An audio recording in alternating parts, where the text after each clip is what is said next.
Di ayat 10 itu faqultu astaghfiru rabbakum innahu kana ghaffara. Di lisan Nabi Nuh alaihissalam sudah diajarkan ya sejak eranya Nabi Nuh alaihissalam bahwa orang-orang yang berbuat salah itu ya diingatkan potensinya. Ada rahmat Allah Subhanahu wa taala untuk memperbaiki kesalahannya sehingga menjadi saleh.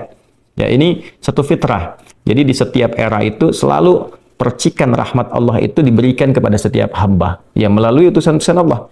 Di era-eranya ada rasul ya, ada nabi, kemudian rasul nabi berhenti ya dengan hadirnya Nabi Muhammad SAW dan wafatnya beliau, selesai era kenabian, selesai era kerasulan, maka semua petunjuk-petunjuk yang telah sempurna itu diteruskan oleh sahabat beliau dari kalangan ulama. Nanti kalangan ulama ini mengajarkan kepada ulama di generasi selanjutnya, tabi'in, tabi'ut tabi'un sampai kemudian kepada kita. Ya, ini pakemnya sudah ada.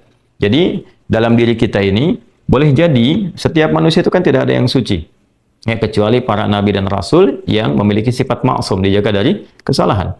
Boleh jadi saya, Anda, kita berbuat satu kesalahan, tapi rahmat Allah menjadikan kita itu mendapatkan fitrah untuk memperbaiki itu. Nah, ini yang nggak dimiliki oleh setan. Setan itu salah ya salah. Kan? Salah ya salah. Jadi ketika dia berusaha untuk mendapatkan rahmat Allah pun dengan taubat itu selalu terhambat dengan kesombongannya, istakbar itu. Ya, satu kali ditawari untuk bisa mendapatkan ampunan pun, ya lalu diberikan satu syarat untuk hormat kepada jasadnya Adam pun, kan, itu tetap kemudian dia abai. Sekali lagi saya ingatkan untuk menekankan bahwa kita ini tercipta sebagai manusia, bukan setan. Ya, sepanjang kita menyadari kita manusia dan berbuat salah, maka aktifkan sinyal taubat itu. Ya, sejak di era sebelumnya, bahkan di era Nabi Adam alaihissalam turun ke muka bumi, kemudian juga berkeluarga, ya risalah-risalah tentang taubat itu selalu kemudian disampaikan. Nah, di era Nabi Nuh alaihissalam, Rasul pertama. Jadi kalau Adam itu Nabi yang pertama, Nuh alaihissalam Rasul yang pertama. Umatnya salah. Maka dengan kasih Allah Subhanahu wa taala diturunkanlah kemudian pengingat. Ya, lewat fitrah kemanusiaan ini, lewat Nabi Nuh alaihissalam disampaikan, faqultu astaghfiru rabbakum innahu kana ghaffara. Ya, maka aku tegaskan kepada kalian, istaghfiru rabbakum, cepat istighfar, cepat balik lagi. Ambil kalimat-kalimat ampunan, ambil kalimat-kalimat taubat ya dari Allah Subhanahu wa taala, menggunakan Rabb tuh yang telah menciptamu, merawatmu, menyayangimu, mengingatkan. Jadi Rabb itu ada nilai-nilai rububiyah di dalamnya. Ya, ada sifat-sifat rububiyah. Ya, bukan sekedar mencipta, tapi juga merawat, memberikan perhatian, memberikan kebutuhan. Kalau dalam bahasa bebasnya Allah seakan ingin mengatakan, hei, aku kan yang cipta engkau, ya kan? Engkau berbuat salah, aku berikan kesempatan untuk saleh. Aku kirimkan di kalimat taubat, aku berikan kesempatan untuk memperbaiki diri. Kenapa engkau nggak ambil, ya kan? Ya, indah sekali gitu. Ya, aku ciptakan engkau salah, aku berikan jalan saleh. Kenapa ketika aku berikan jembatan untuk memperbaiki diri, engkau tidak ambil? Maka lewat Nabi Nuh alaihissalam sejak di era kerasulan pertama itu diingatkan sampai nanti puncaknya di era Nabi Muhammad sallallahu alaihi wasallam. Faqultu astaghfiru rabbakum innahu kana ghaffara. Kata Nabi Nuh alaihissalam, aku tegaskan innahu kana ghaffara. Sungguh Allah Subhanahu wa taala itu telah menetapkan pada dirinya bahwa Ia Maha mengampuni seluruh dosa-dosa. Jadi ada ghafir, ya, ada ghaffar, ada ghafur, dan nanti dilekatkan dengan rahim pada puncaknya. Ya. Misalnya di surat Ghafir, di ayat yang ketiga, Ghafirid dzambi wa qabilit taubi, itu menggunakan kata Ghafir. Lalu kalau kita jadikan superlatif, ya, dinaikkan lagi tingkatnya menjadi lebih banyak, terus mengampuni dosa, mengampuni lagi, itu dirubah kalimat dari Ghafir menjadi Ghaffar. Kalau tanpa batas diberikan kemudian sifat yang ketiga yaitu Ghafur. Ya, kalau hamba menyimpulkan apakah memang masih diterima, maka Allah turunkan puncaknya berupa sifat rahmatnya, Rahim. Qul ya ibadiyalladzina asrafu ala anfusihim la taqnatu min rahmatillah. Innallaha yaghfiru dzunuba jami'a. Quran surah ke-39 ayat 53. Balik ke sini. Ya, jadi ini gambaran yang pertama. Sejak di era kenabian turun yang Al-A'raf ayat 23 itu Rabbana zalamna anfusana. Kan Nabi Adam alaihissalam mendapatkan kalimat itu. Lalu di era Nabi Nuh alaihissalam sebagai rasul pertama diingatkan juga dengan potensi sifat-sifat kebaikan ini yang menjadikan manusia tertuntun untuk senantiasa berbuat baik. Lalu apa sifat rahmatnya? Ya, kalau kita kembalikan ke konstruksi Al-Baqarah ayat 37, tadi kan saya katakan di awal ya, Allah menegaskan seorang yang taubat ingin merubah dirinya dari salah menjadi saleh, bukan sekedar dituntun oleh Allah, tapi juga dipercikan kasih sayang Allah kepadanya. Rahmat Allah diberikan. Ya, kembali ke Quran surah kedua ayat 37 itu, fatalaqqa Adamu min rabbih kalimatin fataba alaihi innahu huwat tawwabur rahim. Jadi bukan tawwab saja, tapi rahim juga. Bukan sekedar Allah terima taubatnya, tapi kasih sayang Allah pun diberikan kepadanya. Nah, apa di antara jenis kasih sayang yang Allah berikan kepada seorang hamba yang mau taubat?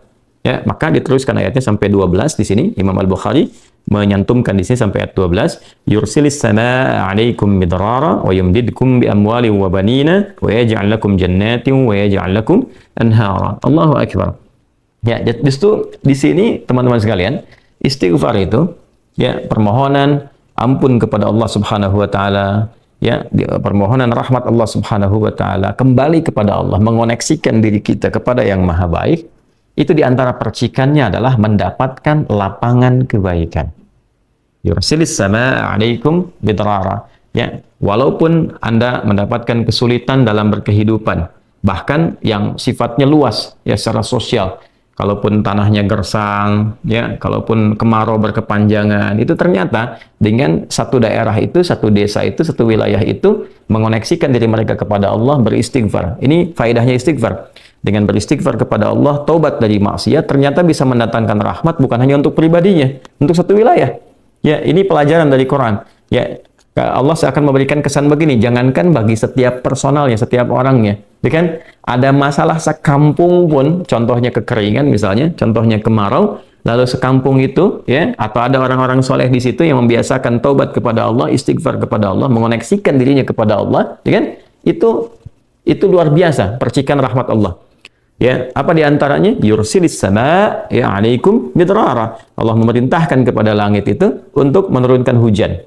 Ya, dengan curah yang memberikan maslahat. Kemudian wa yumdidkum bi amwalin wa banina. Ya, lantas kemudian melapangkan kepada engkau urusan hartamu. Ya, bahkan memberkahi engkau dengan keturunan-keturunan yang baik. Jadi Masya Allah, ya, orang tua yang rajin istighfar, suami yang rajin istighfar, itu ternyata bukan sekedar menjadikan ia mendapatkan penerimaan taubat. Dia berhenti dari perbuatan maksiat, usaha-usaha yang tidak baik, dagang yang tidak benar, itu kan perbuatan curang, ya, perbuatan menipu, perbuatan-perbuatan yang tidak elok, korupsi, jauhi potensi itu. Disogok dia hindari, diajak korupsi dia jauhi dan sebagainya. Lalu konsisten pada kebaikan dan dia isi dengan istighfar. Astaghfirullahaladzim, astaghfirullahaladzim, Rabbana zalamna anfusana wa illam taghfir lana wa tarhamna lanakunanna minal khasirin. Dia konsisten pada kebaikan itu, wa yumdidkum bi amwal. Allah akan lapangkan dia pada harta-harta yang lebih berkah. Allahu akbar. Ya. Jadi diberikan kelapangan dulu pada dirinya, kemudian diberkahi hartanya. Jadi berapapun yang dia dapatkan, Allah berikan berkah padanya. Sehingga dia merasakan kebahagiaan dengan harta itu. Karena ada orang yang merasa seperti kelihatan banyak, tapi tidak menikmatinya. Ya, baik itu boros, baik itu merasa kayaknya banyak tapi nggak kepake. Ya, barang-barang habis beli ini lagi, tapi memuaskan nafsunya saja. Ya, temannya ngajak begini, dia harus terpaksa beli, kadang-kadang ngutang, atau mungkin dia dapatkan sesuatu tapi jalan-jalan yang haram, jalan yang salah. Dia tidak menikmatinya, dan ini yang paling bahaya. Ya, ini yang paling bahaya. Lawan lapang kan sempit. Jadi hartanya kayak banyak, tapi menyempitkan kehidupan rumah tangganya. Ya, hubungan suami istri jadi nggak enak, dengan anak jadi nggak nyaman. Itu ciri keberkahan biasanya. Ya, ciri keberkahan yang tidak didapatkan. Jadi kalau berkah itu dapat, walaupun terlihat kuantitasnya nggak sama dengan orang, dia 100 juta, ini 1 juta, tapi kenikmatannya luar biasa. Ya, di rumah ada kebahagiaan, hubungan menjadi nyaman, apa yang ditata itu bermanfaat, yang dimakan menjadi daging, dari daging itu terkonstruksi menjadi pengetahuan, jadi macam-macam, jadi energi, ya energinya dipakai pada kebaikan. Sebaliknya yang terlihat seperti banyak, kayaknya banyak nih, ya, tapi tidak memberikan kebahagiaan. Di rumah nggak bahagia, tidak memberikan dampak energi positif, ke ibadah jadi malas. Ya, itu ciri pertama kalau harta kurang berkah itu, apalagi tidak berkah, itu pasti menurun kesolehannya, meningkat kesalahannya. Pasti itu. Ya, jadi mulai menurun nih, sholat mulai menurun, baca Quran mulai menurun. Nah, kesalahan mulai meningkat. Makan mulai salah, minum mulai salah. Yang tadinya minum yang baik-baik, sekarang minum yang tidak baik dan sebagainya. Nanti kalau sudah begini, pasti hubungan di rumah tangganya pun nggak akan jadi baik gitu. Ya, dan itu akan terbawa dalam kesempitan.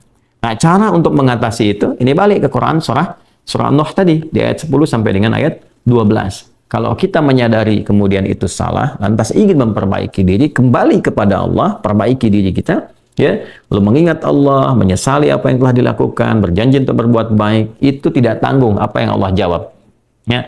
Kalaupun ada satu kelapangan yang tidak berkah tadi, diganti oleh Allah, dihilangkan yang kurang baiknya, dilapangkan dengan yang baik-baiknya. Lalu setelah itu dijaga keluarganya. Jadi memberikan kesan bahwa ada hubungan yang korelasi secara langsung antara harta dengan keluarga, dengan anak keturunan. Jadi hati-hati, saya ingatkan kepada para ayah, pada saya pribadi dan kita semua, jangan sampai membawa yang haram ke rumah. Sekali lagi, jangan sampai membawa yang haram ke rumah. Jadi kalau istri sudah memasak itu di dapur, menjadi makanan, dikonsumsi oleh anak-anak jadi daging, ya, dikonsumsi jadi daging nih, itu jadi karakter. Ya, itu sudah fitrah, sudah umum begitu. Jadi kalau dia baik, akan membentuk kebaikan. Kalau nggak baik, akan merubah ya, pada keburukan. Kontrolnya susah di situ. Ya, sangat sulit sekali. Nah, caranya tadi kembali kepada Allah, tinggalkan yang kurang baik tadi, nanti Allah rubah. Ya, cara dia mendapatkan harta itu, walaupun awalnya terlihat nggak nyaman, karena kan merubah diri, mengeluarkan yang kotor dulu. Ya, ya kalau terlalu banyak kotoran, mandi kan ya agak cukup pekat tuh mandinya, bersihkan lagi, terasa nggak seperti biasa. Tapi setelah dibersihkan semua jadi enak kan? Nah itulah agama begitu, dibersihkan yang kotor itu kayaknya awalnya nggak enak, tapi kemudian hati jadi lapang. Yang diberikan kelapangan hati dulu. Ya begitu hatinya lapang, baru nanti Allah buka jalan. Ya setelah hatinya lapang, bagus, dan dinilai baik ini punya kemampuan untuk bertindak dan mengelola apa yang didapatkan, dilapangkanlah rezekinya karena dia sudah dinilai pandai untuk mengelolanya. Setelah itu diperbaiki keturunannya. Ya. Wa banina wa yaj'al lakum jannatin wa yaj'al lakum anhara. Bahkan setelah itu dibikin kaya lebih dari sebelumnya. Ya asetnya ditambah lagi, diberikan kenikmatan hidup, ya sampai dijaga hingga kembali kepada Allah Subhanahu wa taala. Itu faidah istighfar. Jadi kalau kita biasakan bertekad, berniat memperbaiki diri dari yang salah menjadi baik, itu Allah sudah berikan motivasi. Aku bukan hanya terima taubatmu, tapi aku rubah keadaan hidupmu lebih istimewa, lebih mahal nilainya dibandingkan dengan keadaan sebelumnya yang terlihat seperti fata morgana. Kemudian dikuatkan dengan Quran surah ketiga Ali Imran ayat 135 ya. Di sini disampaikan Allah Subhanahu wa taala berfirman, a'udzubillahi minasyaitonir rajim. Bismillahirrahmanirrahim. Walladzina idza fa'alu fahishatan aw zalamu anfusahum ini dzakarullaha fastaghfaru lidzunubihim. Wa may yaghfiru dzunuba illa Allah wa lam yusirru 'ala ma fa'alu wa hum ya'lamun. Di highlight di sini di firman Allah Subhanahu wa taala, dzakarullaha fastaghfaru lidzunubihim. Ya, yaitu orang-orang yang mendapatkan rahmat Allah Subhanahu wa taala itu. Jadi ini korelasinya dengan ayat 133. Jadi ayat 133 itu Allah Subhanahu wa taala berjanji bagi orang-orang yang menyegerakan istighfar. Jadi ingat dosa hari ini nih. Sekarang misalnya malam nih, kita ingat ada dosa yang dikerjakan. Lantas ketika ingat itu istighfar. Istighfar, minta ampun sama Allah, gitu kan? Itu menyegerakan sesuatu tanpa jeda disebut dengan sara'a. Ya, sara'a. Jadi ada sa'a, ada sara'a. Kalau sa'a itu menyegerakan sesuatu dengan persiapan. Ya, makanya besok nih ada Jumatan menggunakan sa'a. Fas'au bukan wasari'u. Ya, ya ayyuhalladzina amanu idza nudiya lis-salati min yaumil jumu'ati fas'au bukan fasari'u. Fas'au itu Quran surah Al-Jumu'ah. Ya, Al-Jumu'ah di ayat yang keberapa? Ayat 9. Gitu kan? Allah menyampaikan fas'au ila dzikrillah. Bersegera, tapi siap-siap dulu. Mandi dulu, pakai wangian dulu dan seterusnya. Tapi kalau dia bersegera cepat, nyaris tanpa jeda, itu menggunakan sara'ah. Sehingga guru-guru mengatakan bisurah, cepat, nggak usah banyak jedanya, ya kan? Nah, di Ali Imran ayat 133 Allah berfirman, "Wasari'u ila maghfiratin min rabbikum." Kalau engkau merasa ada salah, bergegas, jangan tunda-tunda. Ya ingat malam ini, jangan tunda besok. Gimana kalau kemudian tengah malam meninggal? Ya, segera istighfari. Nah, orang yang menyegerakan istighfar saat ingat kesalahan, apa yang didapatkan? Wa jannatin arduhas samawati wal ardu uiddat lil muttaqin. Maka orang ini akan diberi harapan oleh Allah, ya diperkenankan untuk memohon, bahkan ketika pulang disiapkan surga untuknya seluas langit dan bumi. Dan itu bagian dari sifat takwa. Jadi takwa itu bukan sekedar amar ma'ruf. Saat Anda ingat sholat, Anda ingat puasa, ingat baca Quran. Tapi takwa juga ada bagiannya nahi mungkar. Saat Anda ingat salah, lalu Anda taubat. Ya, saat Anda ingat salah, Anda pengen jadi soleh. Saat Anda ingat maksiat, Anda ingin taubat. Itu bagian dari takwa. Nah, bagaimana kemudian cara mengimplementasikan itu semua? Nah, ini poinnya. Ya, walladzina idza fa'alu fahishatan aw zalamu anfusahum dzakarullaha fastaghfaru lidzunubihim. Itu orang-orang. Ini menggunakan, sering diterjemahkan dengan orang-orang yang, gitu kan? Walladzina, alladzina disebutkan 1080 kali dalam Al-Qur'an setidaknya. Ya, mencakup semua tanpa batas. Laki-laki, perempuan, besar, kecil, tua, muda, punya jabatan, tak punya jabatan, semua tanpa kecuali. Artinya, semua orang dengan keadaannya, berpotensi berbuat salah. Ya, kecuali tadi Nabi dan Rasul yang punya sifat maksum. Ya, Allah jaga dari kesalahan. Kita yang bukan Nabi, bukan Rasul, itu berpotensi salah. Apapun profesinya, apapun jabatannya, apapun tugasnya, berpotensi salah. Ya, pun demikian termasuk saya. Pasti salah, pasti. Nggak ada yang nggak salah. Jadi kalau ada yang mencari kesalahan, misalnya saya pribadi, pasti menemukan. Pasti. Dan percuma mencari kesalahan manusia. Karena pasti ditemukan. Ya, dan ini catat yang paling penting. Hindari mencari-cari kesalahan itu karena kita tidak tahu bahwa mungkin ketika seorang divonis salah itu dia sudah mengistighfari, sudah mentaubatinya. Ini poin besarnya. Hati-hati gitu ya, hati-hati. Karena itu Nabi selalu menganjurkan mencari kebaikan orang, menyebutkan, meneladaninya, alih-alih mencari kesalahan seseorang. Ya kenapa? Karena pasti ditemukan. Tapi yang tidak pasti itu, kita nggak bisa memastikan orang itu sudah taubat atau belum.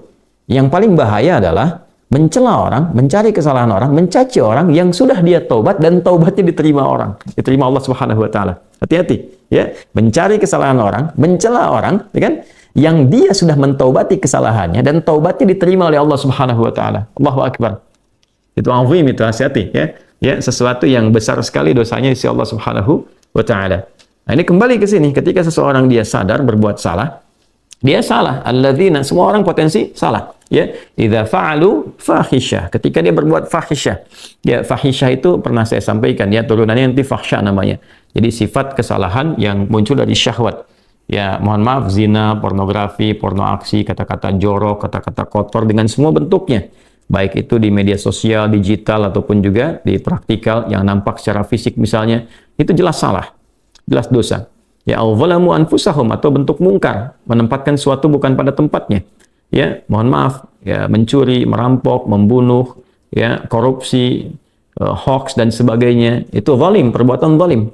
Nah, saat seseorang berpotensi salah, ya, dari fahsya dan mungkarnya, dia berbuat perbuatan dari dorongan syahwatnya atau mungkar, dari keinginan nafsu perut dan akalnya, dia berbuat yang salah, lalu zakarullah, dia ingat Allah. Nah, ini poinnya. Ini menarik sekali nih. Ini menarik sekali. Kok lanjutan ayatnya zakarullah? Bukan dia sadar bahwa dia itu telah berbuat salah. Kenapa zakarullah? Ini poinnya. Ya. Karena Allah ingin selalu menautkan sifat seorang hamba menjadi baik itu dengan rahmatnya. Ini poinnya. Jadi kalau bukan rahmat Allah Subhanahu wa taala, mustahil kita bisa mengarah pada kebaikan. Allahu akbar. Ya, lillah karena Allah. Lillah karena Allah. Ya, jadi orang-orang yang bertaubat dengan merasakan rahmat Allah itu beda. Dengan sekedar dia pengen memperbaiki, lain rasanya, lain. Ya, jadi kalimat zakarullah itu mahal sekali. Jadi ingin memberikan dampak kesadaran kepada kita bahwa Allah tuh nggak ninggalkan kamu. Ya, Allah tahu kamu salah, tapi sepanjang nyawa kamu belum sampai ke kerongkongan, kamu diberi potensi untuk tobat. Ayo tobat. Kan sering saya ungkapkan, Firaun saja, Firaunnya dikirimkan 2 nabi, Musa dan Harun. Ya, sebagai keadilan Allah, kasih Allah dan adilnya untuk memberikan hidayah. Ya, sampai titik puncak kan nyawanya di kerongkongan. Cuman sayang kan dia sendiri yang memilih untuk tidak mengambil hidayah itu. Sampai nyawanya di kerongkongan. Sampai tenggelam itu. Nah, itu sudah disampaikan informasinya, kisahnya, jejak sejarahnya sampai sekarang diabadikan supaya seluruh anak cucu Adam itu sadar jangan berbuat yang seperti itu. Ya, sekali lagi hanya setan yang tidak kenal taubat. Zakarullah, dia ingat Allah. Nah, sekarang tinggal kita mempelajari ketika ingat Allah itu apa yang harus dihadirkan. Tadi poinnya. Allah tawarkan kita bukan hanya sekedar jadi baik, rahmat dibuka, kasih sayang dibuka, kelapangan hati dibuka. Ya. Ya, makanya saya barangkali juga ingin menekankan materi-materi semacam ini yaitu penting untuk disampaikan ya kepada saudara-saudari kita barangkali yang sekarang dengan kasih sayang Allah itu ya diisolasi di satu tempat seperti lapas misalnya, lembaga permasyarakatan. Boleh jadi itu kasih Allah untuk diperbaiki sehingga dia konsisten bisa berbuat baik saja di dalam. Ya, terjaga dari perbuatan-perbuatan di luar, dikontrol supaya bisa kembali pada jalan yang baik. Dia bisa di dalam, bisa memperbaiki diri, istighfarnya enak, bisa ngaji, kadang ketemu ke masjid dan sebagainya. Kalau ini dimanfaatkan dengan baik, Allahu Akbar, Allah kasih kelapangan. Ya, walaupun mungkin tinggal di tempat yang sempit, terasa kemudian dibatasi dengan sel-sel, tapi hatinya lapang, itu luas, megah, dan jadi nikmat. Ya, orang butuh waktu untuk menghafal, butuh suasana. Anda punya tempat yang cukup ideal untuk menghafal Quran, memperbaiki diri, dan fikihnya ada kan? Dan Dan sangat jelas sekali kenapa di antara kisahnya Nabi Yusuf alaihissalam ya diizinkan oleh Allah untuk masuk ke dalam ruang itu untuk memberikan sebuah pencerahan sehingga menemukan modelnya. Ini model orang saleh yang mau jadi saleh. Bahkan setelah itu dia keluar dan diangkat jadi pembantunya raja, kan pada masa itu asisten rumah tangganya raja. Baik gitu. Dari sosok yang salah ya kemudian dia tobat mengambil petunjuk dari Nabi Yusuf alaihissalam, dia berubah jadi orang hebat setelah itu. Ya, jadi asisten rumah tangganya raja. Itu luar biasa gitu. Ya, tapi yang memilih kemudian untuk jalan-jalan keburukan tetap bertahan di dalamnya selesai gitu. Ya, ini tawaran sesuatu yang indah ya. Bahkan ada juga yang terakhir ini yang paling luar biasa. Orang yang sudah mendapatkan ancaman hukuman ya sampai kemudian juga mengakhiri kehidupannya tapi dia mau bertobat. Ya. Maka dia bisa mengakhiri kehidupannya itu dengan apa yang telah ditetapkan misalnya. Kan kita nggak tahu garis takdir itu bagaimana. Ya. Wallahu alam, tiba kemudian manusia memberikan hukuman tapi Allah dengan kehendaknya merubah itu semua, bisa berubah ya. Tapi kemudian kalau itu bersamaan dengan takdir yang telah Allah tetapkan, dia menjadi baik. Jadi di Islam itu selalu ada solusi dan pedomannya mengantarkan pada kebahagiaan. Itu poin tertingginya.